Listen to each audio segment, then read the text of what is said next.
Mr. President, Dr. Biden, welcome to Canada in the House of Commons.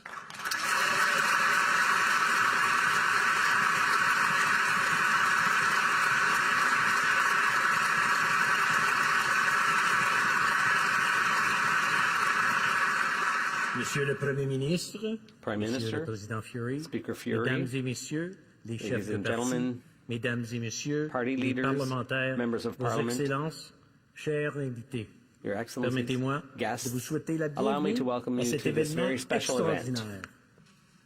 On behalf of my colleagues, we are honored by your visit. As we come together under one roof, we take a moment to celebrate the friendship and the shared values of our countries. We celebrate our people and the history of cooperation between Canada and the United States. A prime example of this cooperation can be seen in my hometown, North Bay, in the riding of Nipissing-Temiskaming, where Canadian and American military personnel work side by side at NORAD to ensure our safety by patrolling the skies of North America.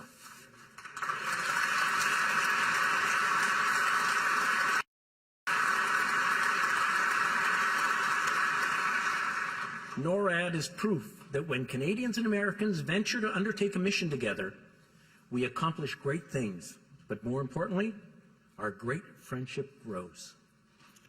This visit reminds us all that we must never take our friendship, this cooperation, these shared values for granted. Permettez-moi maintenant d'inviter le I would très now like to honorable invite the Right Premier Honourable Ministre Prime de Minister prendre la parole. to say a few words. Monsieur le Premier Ministre. Prime Minister.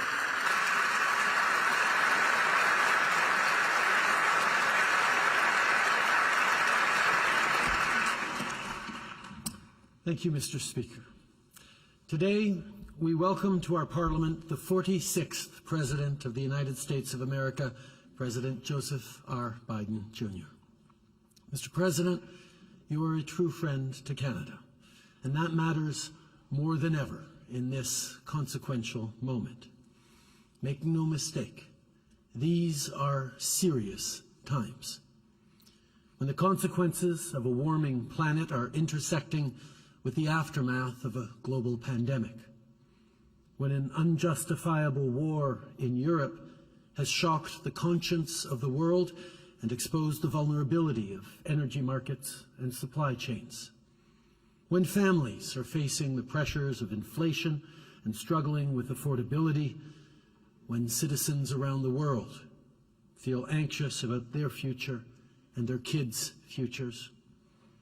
Mr. President, as it should be, our two nations stand united in this moment, finding solutions side by side. On va continuer. We will continue to work together to create jobs and to build economies and societies that are healthier and more sustainable. The economy, the environment, and security are interwoven, and that has never been more clear. It has never been more clear that everything is interwoven. Economic policy is climate policy, is security policy. People need us to think strategically and act with urgency, and that is exactly what brings us together today. Mr. President, throughout our history, Canada and the United States, as friends and allies, have faced many challenges together. Pandemics, recessions, wars. Here in this House in September 1939, members of Parliament debated going to war. A few years later, Canadian and American soldiers were fighting against fascism shoulder to shoulder. There are battlefields around the world where our soldiers lie in cemeteries, shoulder to shoulder. War has now returned to Europe. As you well know, Mr. President, Canada will continue to stand strong with Ukraine, with whatever it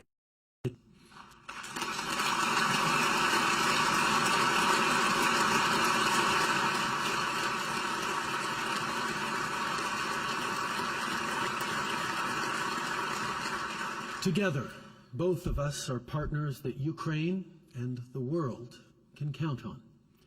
Since Putin launched his brutal invasion, like you, Canada has provided significant military support, in our case, artillery, ammunition, armor, and tanks. From 2015 to today, with Operation Unifier, the Canadian Armed Forces train the brave members of the Ukrainian military, about 35,000 of them and counting. With partners and allies, we've both used sanctions and punitive economic measures to continue to deplete the Kremlin's war chest. After a terrifying spring, summer and fall, and an exhausting winter, Ukraine still stands.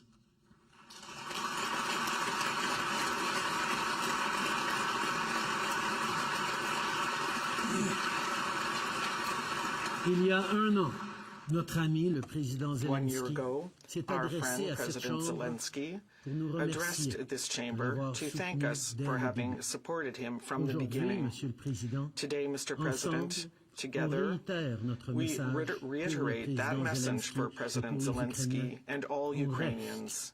vos We côtés. remain at your C'est en side. défendant les It is démocraties by et defending l'ordre democracy international and the fondé sur des rules-based règles international qu'on va order assurer that la we will ensure sécurité the des safety Canadiens and et security des of Américains. Canadians and Vladimir Americans. Poutine Vladimir a Putin has sous-estimé la underestimated détermination de l'Europe the des resolve alliés of de Europe l'OTAN. and NATO Il a allies. sous-estimé He has la underestimated the force et le strength courage and the des courage Ukrainiens of et leur volonté de Ukrainians défendre and their will leur to langue, defend their leur language, culture, their culture, leur patrie. and their homeland. Mr. President, today I want to introduce you to Natalia, who I met just last week.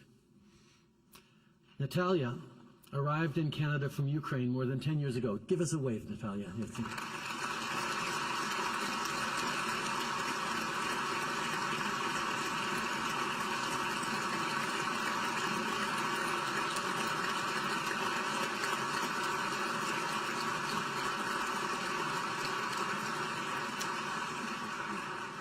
She arrived in Canada from Ukraine more than 10 years ago. She's safe here with her family, but she still has a lot of loved ones in Ukraine.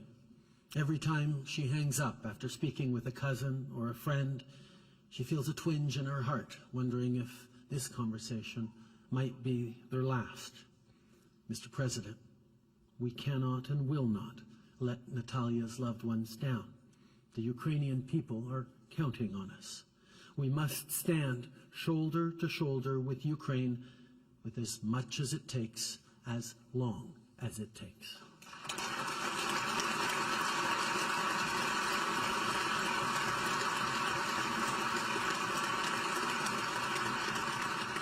But I bring up Natalia now, not just because of what's happening over in Ukraine as we speak, but also because she's key to what we're building here today and tomorrow.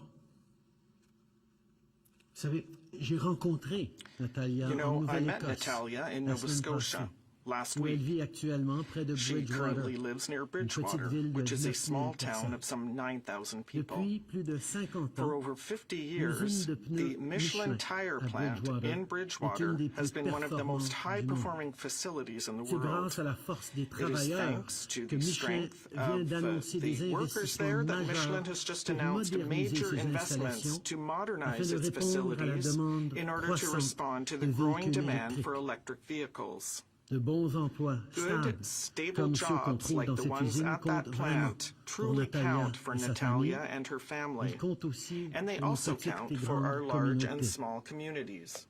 When I was there in Nova Scotia meeting with Natalia and others, I met third-generation tire workers at that Michelin plant. And because of the work that we're doing together and investments we're making for the future, that community will have jobs for generations more to come. And that doesn't just impact them in Bridgewater.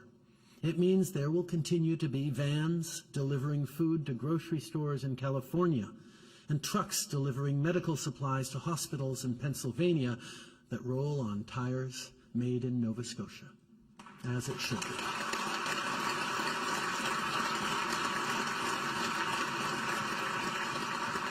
Mr. President, in 1987, Ronald Reagan addressed this House in a final big push towards the first Canada-US Free Trade Agreement. He pointed out that the US-Canadian border was a meeting place rather than a dividing line. More than 30 years later, our border is no longer just the place where we meet each other. It's the place where we will meet the moment.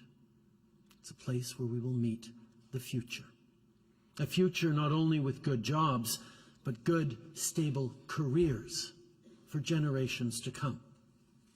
See, we're also joined today by steel workers from Dofasco in Hamilton. One of them is Neil. Why don't you stand up, Neil?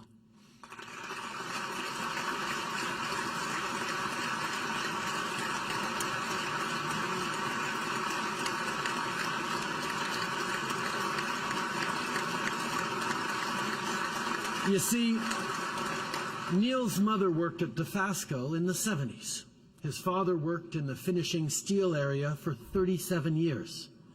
Now, with the investments we've made to help Dofasco phase out coal-fired steelmaking in favor of electric arc, Neil's kids and grandkids and great-grandkids will be able to choose careers making the clean steel the world needs to build EVs, buildings, and bridges. Clean steel will be the backbone for manufacturing in the future, and workers like Neil, from generations past to generations future, will continue to be at the heart of the economy we're building for the middle class.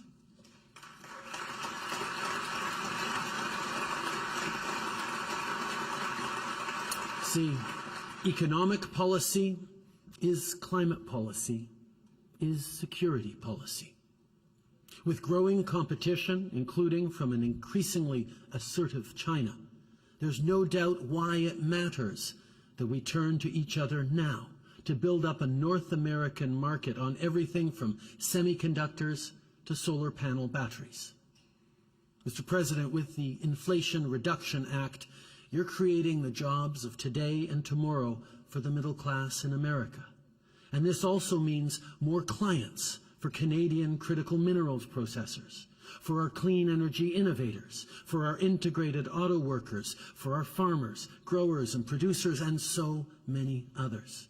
It's an example of how we can make progress at home and as partners. Pour soutenir les bons emplois de l'économie de demain, le Canada a l'un des réseaux électriques les plus propres au monde. Environ 83% de notre électricité est déjà carboneutre et on est en voie d'atteindre 100% d'ici 2035. Pour y parvenir, on travaille avec les communautés locales, y compris pour des projets dirigés par les Autochtones partout au pays, que ce soit pour des panneaux solaires ou des turbines éoliennes. Et toutes nos exportations d'électricité propre sont destinées aux États-Unis.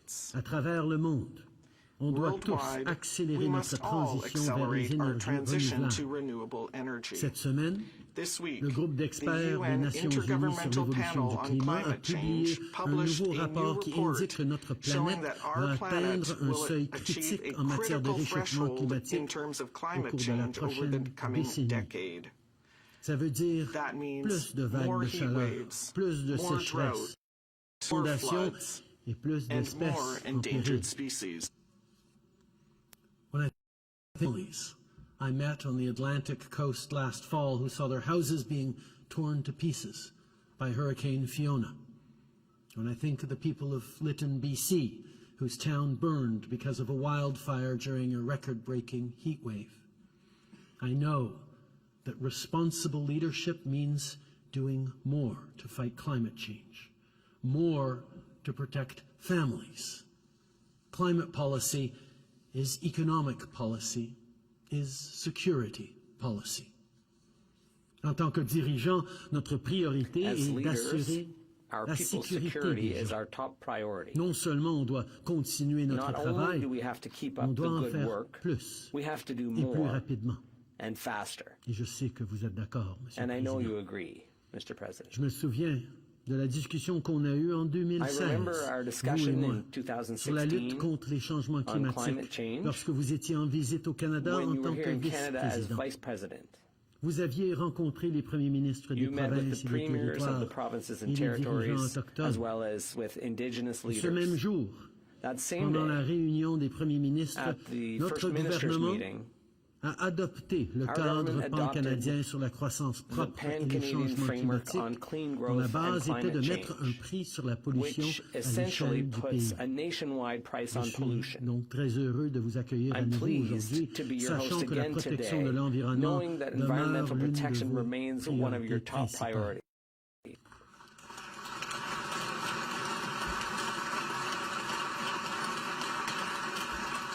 Mr. President, what makes this such a moment of consequence is that our world, our way of living, is facing multiple threats at the same time. That's why security policy is climate policy, is economic policy. Because climate change, inflation, war, energy shortages, but also foreign interference, misinformation and disinformation, and constant attacks on our values and institutions all compound. Democracies like ours, just like democracies around the world, didn't happen by accident and won't continue without effort. On doit être là, l'un pour l'autre. On doit We have to continuer stick de together. s'opposer aux menaces We have to autoritaires chez continue nous to face down comme à l'étranger authoritarian et threats, continuer de both défendre at home ce qui est and juste. abroad. We have to pas le continue moment to de faire defend des what is compromis right. This sur is nos not the valeurs. time to compromise on our This is values. not a moment to compromise on our values. This is a moment to double down on them. We must continue to show resilience, perseverance, and strength. Resilience, perseverance, and strength. These are words that perfectly describe two men who are here with us today, Michael Kovrig and Michael Spavor.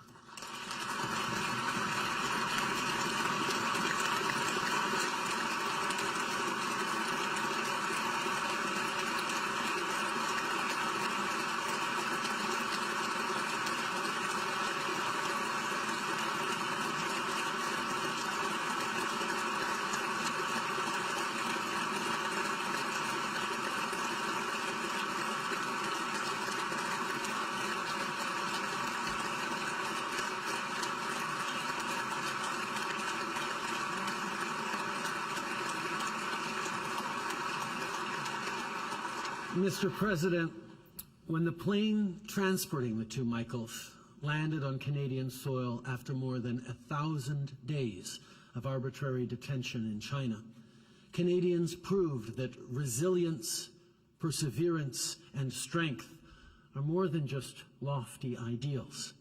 They're commitments that drive our actions and shape our character. Canada got the two Michaels home, and we did it the right way, not just by respecting the rule of law, but by anchoring ourselves to it. When under great pressure to undermine our commitment to our agreements and treaties and to the rule of law, we did not capitulate. We did not abandon our values. We doubled down, and we rallied our allies against arbitrary detention, and through that, with your support and your leadership, Mr. President, the rule of law prevailed and the came home.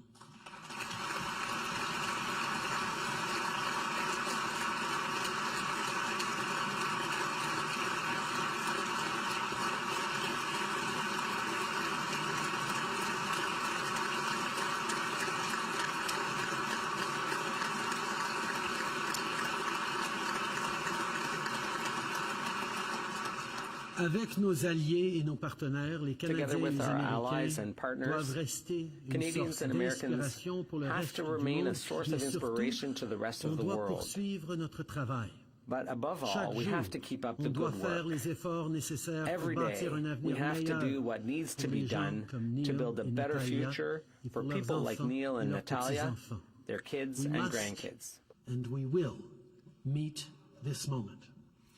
Mr. President, in your most recent powerful State of the Union, you encouraged the American people to stay optimistic, hopeful, and forward-looking.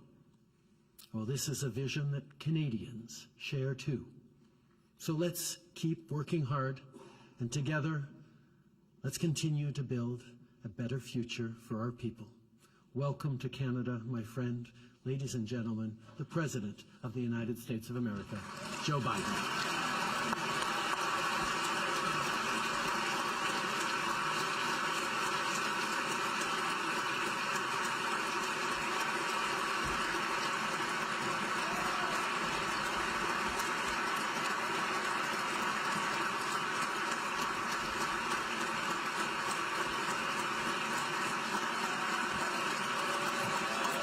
Good afternoon.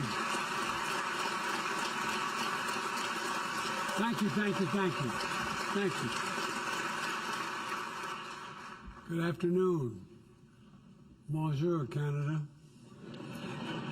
Good afternoon, Canada.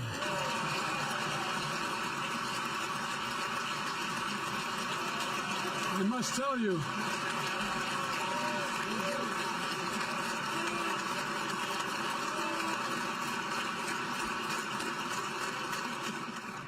I took 4 years of French in school. First time I attempted to make a speech in French, I was laughed at. So that's as good as I can get right now. But seriously, thank you very, very much. Speaker of the House of Commons, Speaker of the Senate, members of the Parliament, thank you for the very kind welcome for my wife and I. Prime Minister Trudeau, you were my first meeting with a foreign leader just 1 month after my presidency during the hardest days of COVID-19. We had to make a visit virtual, but since then, we've been all over the world taking on some of the toughest issues our nations have faced in a very long time. I want to thank you for your partnership and for your personal friendship. I thank you very much.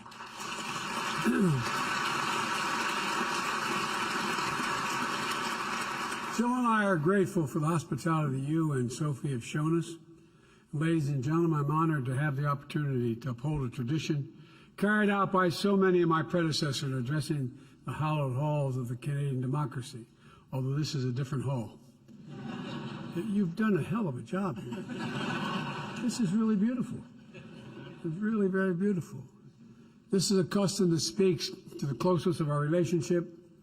Americans and Canadians are two people, two countries, in my view, sharing one heart. It's a personal connection.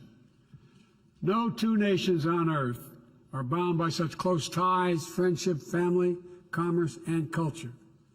Our labor unions cross borders. So do our sports leagues. Baseball, basketball, hockey. Listen to this, hockey. I have to say, I like your teams except the Leafs. I'll tell you why.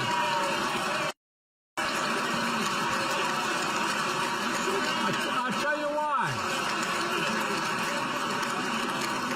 I'll tell you why. They beat the Flyers back in January, that's why. And if I didn't see that, I married a Philly girl. If I didn't say that, I'd be sleeping alone, fellas. I like you, but not that much.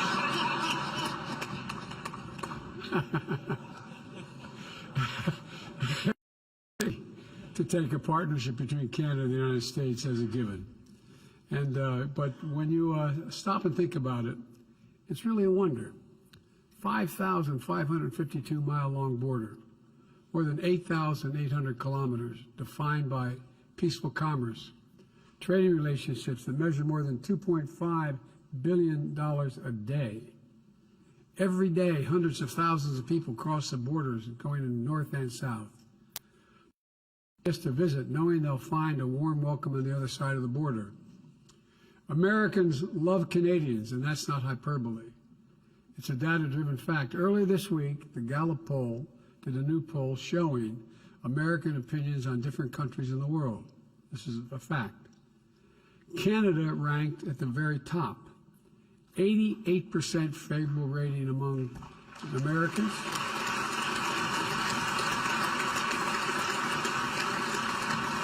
Up from 87 the year before. I take credit for that at one point. I suspect every politician in this room would do a hell of a lot to get those kind of numbers. But there's a reason for it. The same fundamental aspiration reverberate across both our nations, from the Atlantic to the Pacific, to live in freedom, not just freedom with dignity, to relentlessly pursue the possibilities of tomorrow, to leave our children and our grandchildren a future that's better because of our efforts, the people in this room and a similar room in the United States.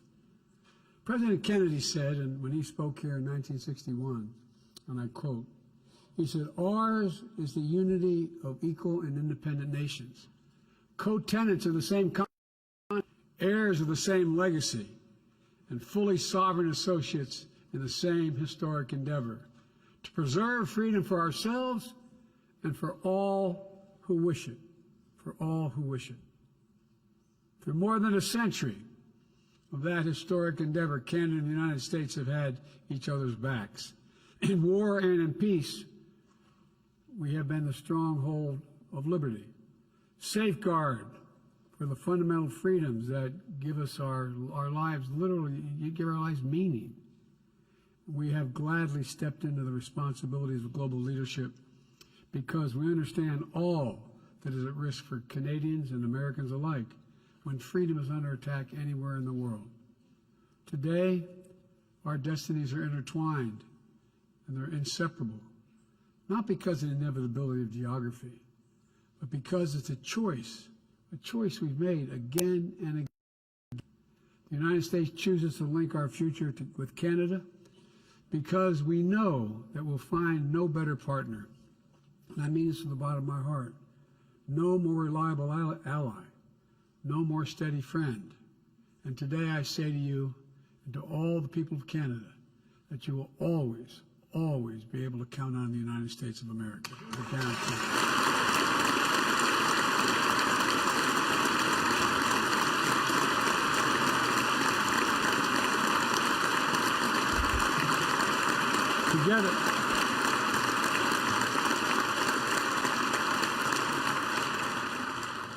Together, we have built a partnership that is an incredible advantage to both our nations.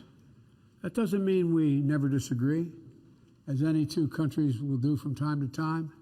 But when we disagree, we solve our differences in friendship and in goodwill because we both understand our interests are fundamentally aligned.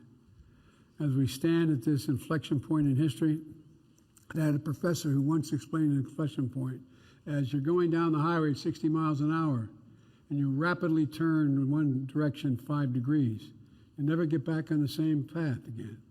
But you're on a different course, where the decisions we make in the coming years will determine the course of our world for decades to come. It happens every 5 or 6 generations, but we're at that point.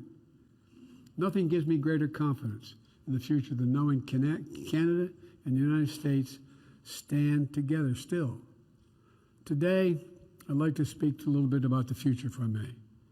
A future that's ours to seize. You know, I get criticized at home sometimes for saying that I used to always, President Obama used to always kid me because I'd always say to him in our private meetings, a country's never more optimistic than its president or its leaders.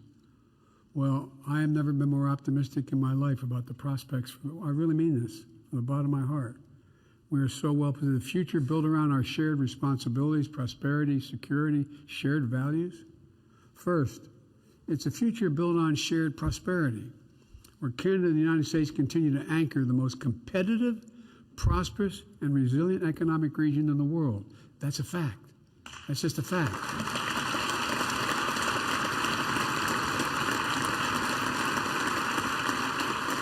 Where our supply chains are secure and reliable from end to end because we're creating the value at every step right here in North America.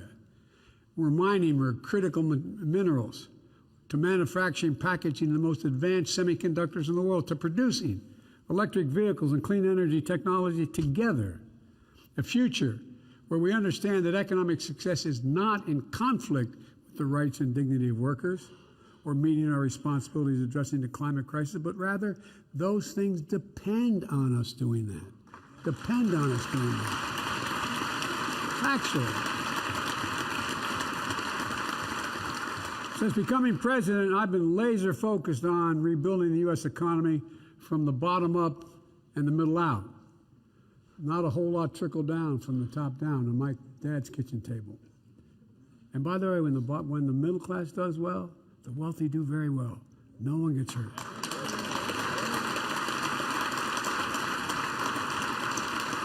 The United States made historic, and to the chagrin of some of our critics in the press, bipartisan investments in infrastructure, innovation that are already bringing together and delivering concrete benefits to the American people. And we, as we implement these legislative achievements, there are enormous opportunities for Canada and the United States to work even closer together, to create good-paying jobs in both our countries. The Inflation Reduction Act, which I admit wasn't bipartisan, but nonetheless, all of a sudden I'm finding we have more adherence, represents the single largest commitment in tackling climate in our history. As a matter of fact, the single largest investment in all of human history. And it's going to spur clean energy investments all over the world. And explicitly includes tax credits for electric vehicles assembled in Canada, recognizing there's a simple reason.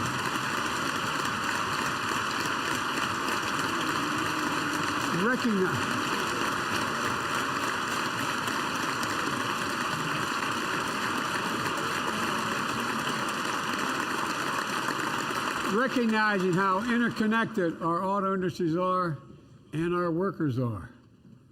I am the most pro-union president America's ever had. No. And I speak to a hell of a lot of Canadian union members. Look, this is a model for future cooperation, with both our nations investing at home to increase the strength of our industrial basis, making sure the products manufactured in North America are not only manufactured, but they're the best in the world. You know, we're going to amplify our shared commitment, climate action, while growing our economies. If I could just stop for just a second and say, you know, when I announced for president, I was always known as one of those kind of green Democrats, and Republicans used to be the same in my place. Well, guess what? I didn't announce my environmental plan, and I was getting beat up. Why is Biden all of a sudden changing? Well, the reason is I brought all the unions together. I brought them into the White House, not a joke, because they all said we're going to lose our jobs. And I pointed out, guess what? Every single solitary initiative required to deal with the environment creates union jobs, creates thousands of jobs, thousands of jobs.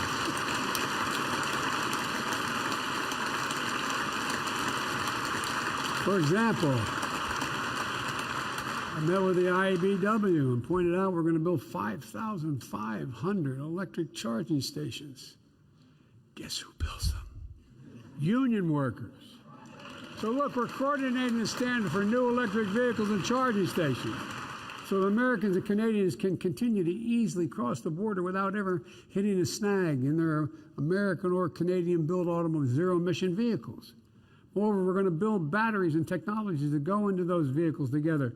We've learned the hard way during the pandemic that when we rely on just-in-time supply chains, that circle the globe, there are significant vulnerabilities to disruptions and delays. And it drives up cost here at home, both Canada and the United States. But there's a better way. Our nations are blessed with incredible natural resources. Canada in particular has large quantities of critical minerals that are essential for our clean energy future, for the world's clean energy future. And I believe we have an incredible opportunity to work together so Canada and the United States can source and supply here in North America everything we need for reliable and resilient supply chains.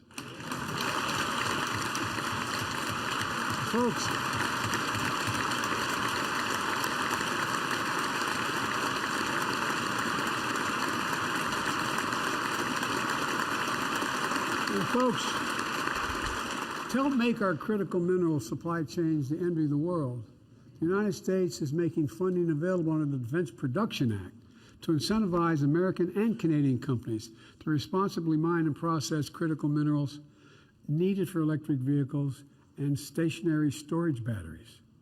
We're also building integrated supply chains for our semiconductors, a critical computer chip that I might note was invented in America, and then we lost control of it. We not only controlled it, we lost producing them, and the power of so much of our daily lives. The IBM plant in Bromont, Quebec, is the largest semiconductor packaging and testing facility in North America. Chips made in Vermont in upstate New York are shipped to Bromont to be packaged in electronic components. But now Bromont is expanding with the support of the Canadian government.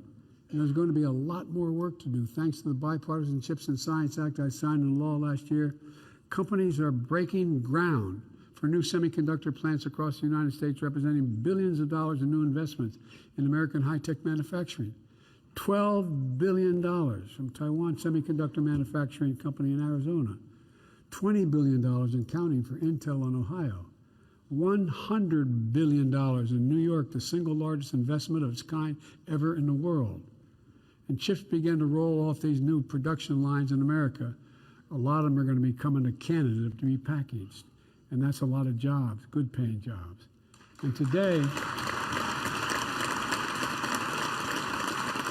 I'm also making available through the Defense Production Act $50 million to incentivize more U.S. and Canadian companies to invest in packaging semiconductors and printed circuit boards. Look, that brings me to a second pillar of our future. Because of our shared prosperity is deeply connected to our shared security. In the past years have proven that Canada and the United States are not insulated from the challenges that impact the rest of the world. The world needs Canada and the United States working together with our partners around the world to rally strong and effective global action. Nowhere is that more obvious than our united response to Russia's brutal aggression against Ukraine. We've stood together to defend sovereignty, to defend democracy, to defend freedom for ourselves and all who wish it. As I told President Zelensky when I visited with in Kyiv last month, people all over the world are with the brave people of Ukraine. And you have to ask yourself, aren't you amazed of the personal bravery they're showing? It's incredible. It's incredible. Folks, I know there's a large Ukrainian diaspora here in Canada, not just the lovely lady we were all introduced to a moment ago, who feel the same way. Canada and the United States, together with a coalition of 50 nations we've jointly worked to put together, are making sure that Ukraine can defend itself. We're supplying air defense systems, artillery systems, ammunition, armored vehicles, tanks, and so much more. Tens of billions of dollars so far. Together with our G7 partners, we're imposing significant costs on Russia as well, denying Russia critical inputs to its war machine. We're independently holding Russia accountable for the war crimes and crimes against humanity that Russia is committing and continues to commit as I speak today. And Canada and America alike have opened their arms to Ukrainian refugees. Our people know well the high price of freedom. Our peace tower, your peace tower, stands testament to the sacrifices of more than 60,000 brave Canadians who perished in World War I, forever making this nation the champion of liberty. In the words of a Canadian poet, Lieutenant Colonel John McCree, still call to us from Flanders Field, echoing their charge through the ages.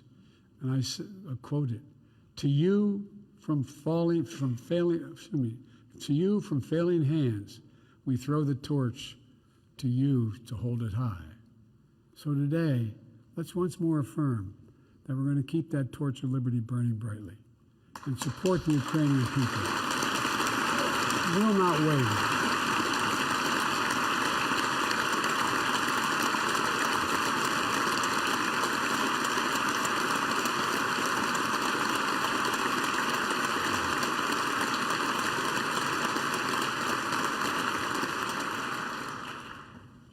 Putin was certain he would have been able to break NATO by now.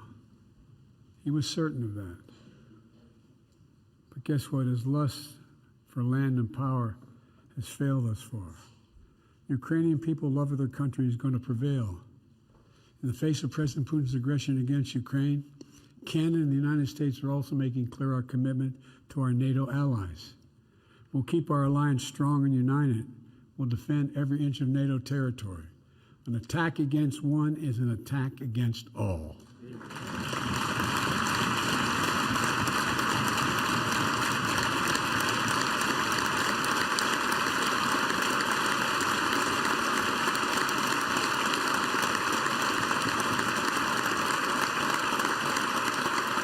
And as we look forward to the 75th anniversary of NATO next year, Canada and the United States share a responsibility and a commitment to make sure NATO can deter any threat, defend against any aggression from anyone. That's the bedrock of the security of both our nations. Canada and the United States are not only partners in transatlantic security, we are Pacific nations as well. Earlier this month, we held our first U.S.-Canadian Indo-Pacific dialogue to deepen our cooperation in the vital region to promote an Indo-Pacific that is free and open and prosperous and secure. We're also an Arctic nation. We both recognize the critical importance of this region to our collective security and the interest of other nations all of a sudden in the Arctic.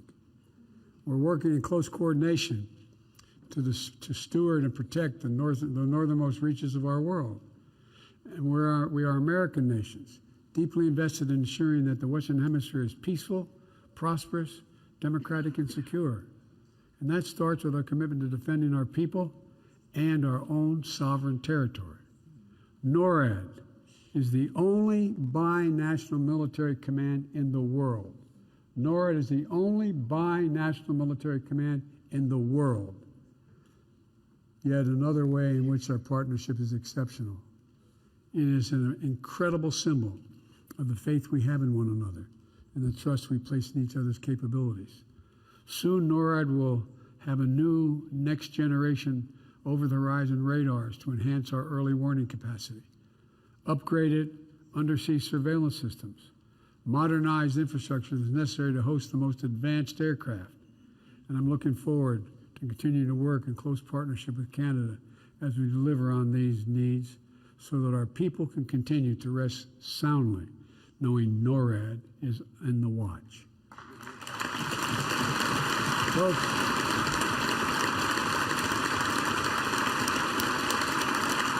we are.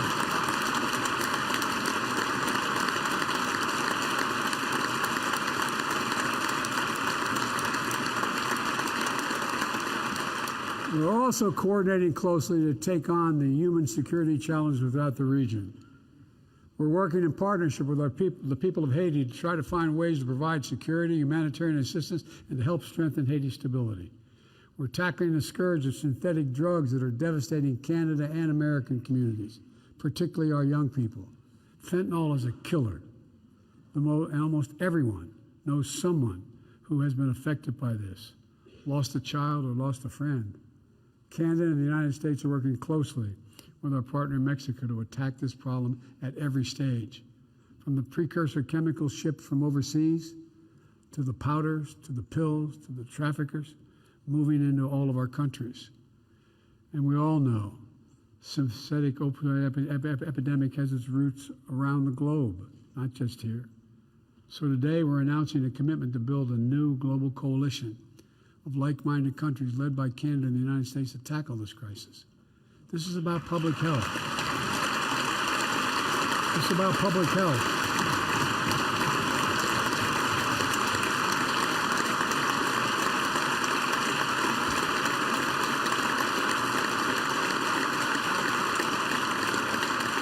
It's about public health, our economic futures, our national security. We're also working together to address the record levels of migration in the hemisphere. The Los Angeles Declaration on Migration and Protection, which the United States and Canada signed last June along with 19 other nations, represents an integrated new approach to the migration challenge, which is real.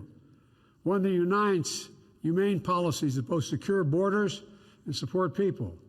In the United States, we're expanding legal pathways for migration to seek safety and on a humanitarian basis, while discouraging unlawful migration that feeds exploitation and human trafficking. So today, I applaud China for stepping up. I applaud Canada. You can tell what I'm thinking about China. I won't get into that yet. I applaud Canada for stepping up with similar programs, opening new legal pathways for 1,500 migrants to come to Canada from countries in the Western Hemisphere. At the same time, the United States and Canada will work together to discourage unlawful border crossings and fully implement the updated Safe Third Country Agreement.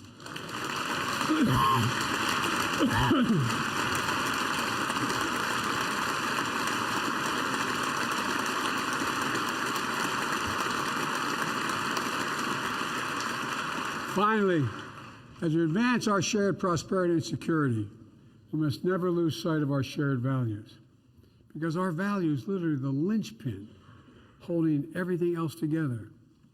Welcoming refugees and seeking asylum seekers is a part of who Canadians and Americans are. In fact, the United States recently launched a new private sponsorship program for refugees. We call it Welcome Corps, which draws on Canadians' decades of leadership in refugee resettlement, where both countries build upon the nation-to-nation relationship with Native Americans and First Nations. We've both been influenced and strengthened by the contributions of generations of immigrants. We believe to our core that every single person deserves to live in dignity, safety, and rise as high as their dreams can carry them. We strive to defend human rights, to advance equality and gender equality, to pursue justice and uphold the rule of law. I want to note the outstanding work Canada has done to build a coalition of nearly 70 countries endorsing the Declaration Against Arbitrary Detention and State-to-State Relations.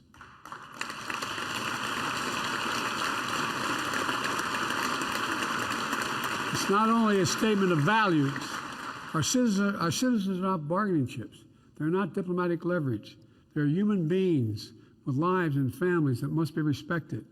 And I'm very glad to see the two Michaels, Michael Scarvo and Michael Covering. They're safely back to their families after more than 1,000 days.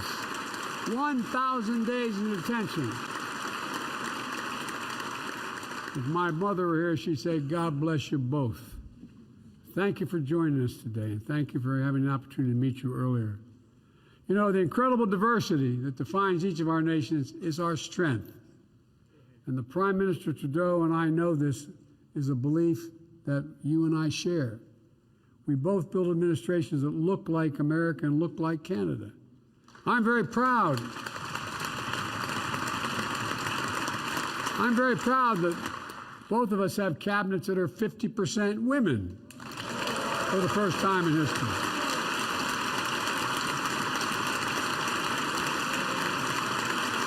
Even if you don't agree, guys, I'd stand up.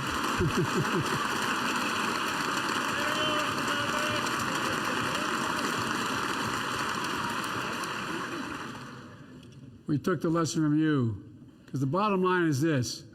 We make it easier for historically underrepresented, underserved communities to dream, to create, to succeed. We build a better future for all our people. So let's continue the work. Where there are no barriers, things look better. Where there are barriers to equal opportunity, we got to tear them down. Where inequity stifles potential, where we unleash the full power of our people, where injustice holds sway, let's insist on justice being done. Those are the shared values that imbue all of our efforts, our very democracy, our vitality, and our vibrancy. You know, it's what seems that drives us all. Some places and some persons are kind of forgetting what the essence of democracy is. We have to reach, so what allows us to reach beyond the horizon. Let me close with this. The year after President Kennedy spoke in Canada's Parliament, he delivered a famous speech at Rice University, issuing a challenge for Americans to go to the moon in a decade's time. You remember what he said? You probably do, because we had to learn it when we were in school. We choose to go to the moon in this decade and do other things, not because it's easy, but because they are hard. Because that challenge is one that we are willing to accept, one that we're unwilling to postpone, and one which we will win. That speech tapped into something deep in America's character, something powerful, a belief that we can do big things. If you hold a second, just think about it. Turn on the television the last 2 years, whether it's in your country or mine. After 2 years of COVID, people began to wonder, can we still do big things? Big things. We sure in hell can. That confidence, I believe it with every fiber of my being. That confidence can make the most audacious dreams reality. In less than 7 years after Kennedy's speech, the entire world watched humanity lift its first footprints on those further shores.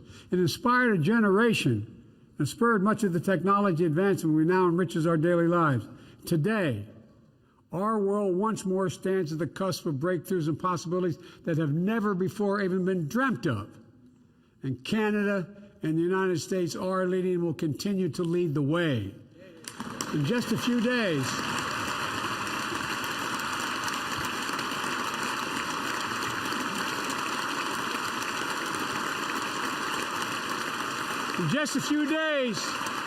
NASA's going to announce an international team of astronauts who will crew the Artemis II mission, the first human voyage to the moon since Apollo mission ended more than 50 years ago. Will consist of 3 Americans and 1 Canadian.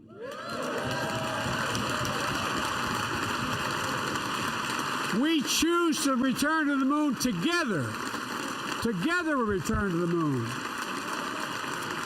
And from there, we look forward to Mars and to the limitless possibilities that lie beyond. And here on Earth, our children who watch that flight are going to learn the names of those new pioneers. They'll be the ones who carry us into the future we hope to build. The Artemis generation. Ladies and gentlemen, we're living in an age of possibilities. Xi Jinping asked me in the Tibetan Plateau, could I define America? And I could have said the same thing if he asked about Canada. I said, yes, one word, and I mean it, one word, possibilities. Nothing is beyond our capacity. We can do anything. We have to never forget. We must never doubt our capacity. Canada and the United States can do big things. We stand together, do them together, rise together. We're going to write the future together, I promise you. God bless you all, and may God protect our troops. Thank you, thank you, thank you.